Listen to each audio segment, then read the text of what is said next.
Hey, all you cool cats and kittens, Mr. Maureen here coming at you again with another how-to video. This is now part 2 of the DBQ final. This is where we're going to sink our teeth into the actual documents that are provided with regard to this prompt. Again, we are comparing similarities and differences of the attitudes between Christianity and Islam towards merchants and trade from the origins of each of those traditions up until roughly 1500 CE.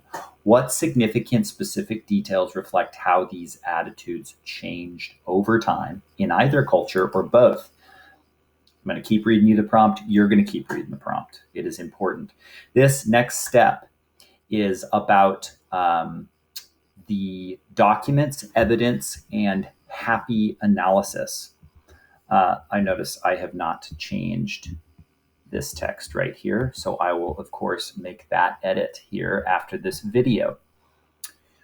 You will open your corresponding honors and on-level document below for the docs, evidence, and HAPP, H-A-P-P. This is going to be launched in class with Mr. Vaga May 20th and 21st. It is due, this due date is correct, even though the rest of the heading is wrong. This due date is correct, May 28th. That is reflected here in the assignment that should already, for you, show up on your calendar. So we looked at the honors doc last time. We're going to go ahead and look at the on-level doc this time, and I will just expound on the few differences for the honors students therein. There's our friend, the prompt again. Part 2 is about the DBQ documents, finding your evidence, and doing a HAPP analysis accordingly. This is due Friday, May 28th. That is going into the 3-day weekend for Memorial Day. So part 2, you have gathered your background information, you've completed your graphic organizer, and hopefully by reading 3, 4, 5 times, discussing in class, you have a better sense of what the prompt is about and what exactly you're analyzing. So again, my steps will always be reminding you to spend more time with the question. Reread the prompt, and then this is specific instructions for on-level students. Everybody has all 7 of the documents. On-level students, you're going to have a choice. So you're going to skim all 7 first and then choose 4 that you believe are going to be most helpful to answering the prompt.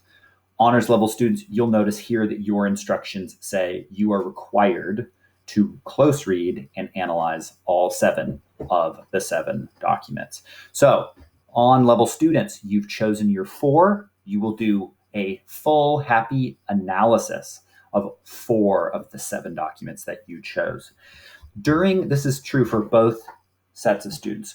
During your first close read of your documents, you're only interested in gathering evidence, specific, detailed, quoted evidence that you believe answers some part of the prompt. Hence, keep rereading and familiarizing yourself with the prompt. So we're looking for characteristics towards merchants and trade that Islam and Christianity had in common. Most of the documents you're going to notice are not about Christianity and Islam.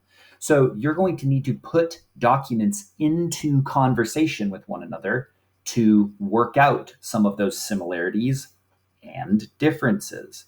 So during that first close read pass of these documents, 4 for on level, 4 of your choice, all 7 for the honor students, you are just fact-finding. You're just gathering evidence that you'll want to use in your final essay. This is detailed evidence that helps you address some part of that prompt.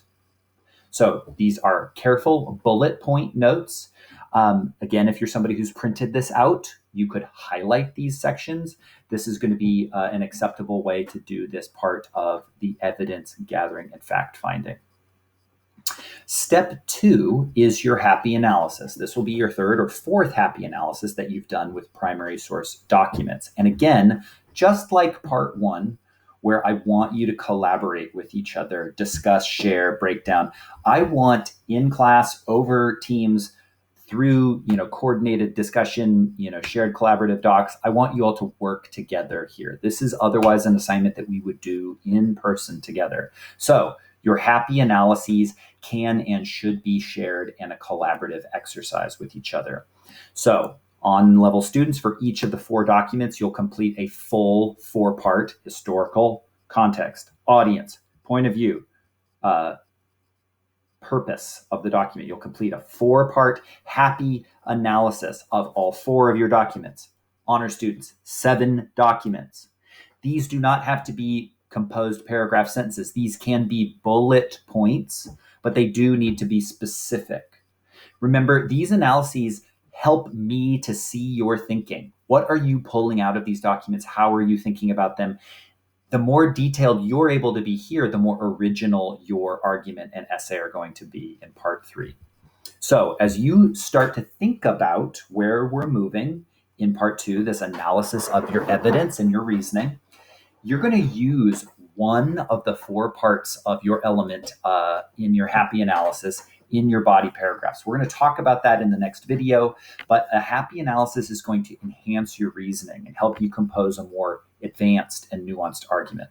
This is your chance to practice detailed inductive reasoning. Remember, you're practicing the inferences and connections that a historian would make. So imagine that you're literally the archaeologist or historian or anthropologist who's discovering these documents, and you're trying to use them and critique them in a context to put them into your argument. Remember, this is all about that claim, your claim to the prompt. How are you applying them to these attitudes that early Christians and Muslims had towards trade and merchants, and how those attitudes might have shifted over time? Here is a reminder about these instructions. Again, the step 1 and 2 just sort of broken down as a bullet point here. And then what follows in this document are all 7 of the documents labeled clearly. You'll notice that most of these primary source documents are short, single paragraphs of text. Page 3, docs 5 and 6 are slow to load there. There is no blank page there. It's just a little bit slow. And there are, again, 7 documents. As a final reiteration here, I will remind you, honor students, you're required to peruse, close read, and analyze all 7.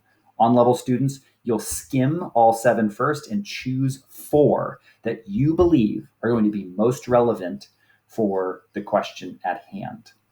We'll go into break down the essay, its format, a little bit more in the next video. See you when I see you. Good luck on it.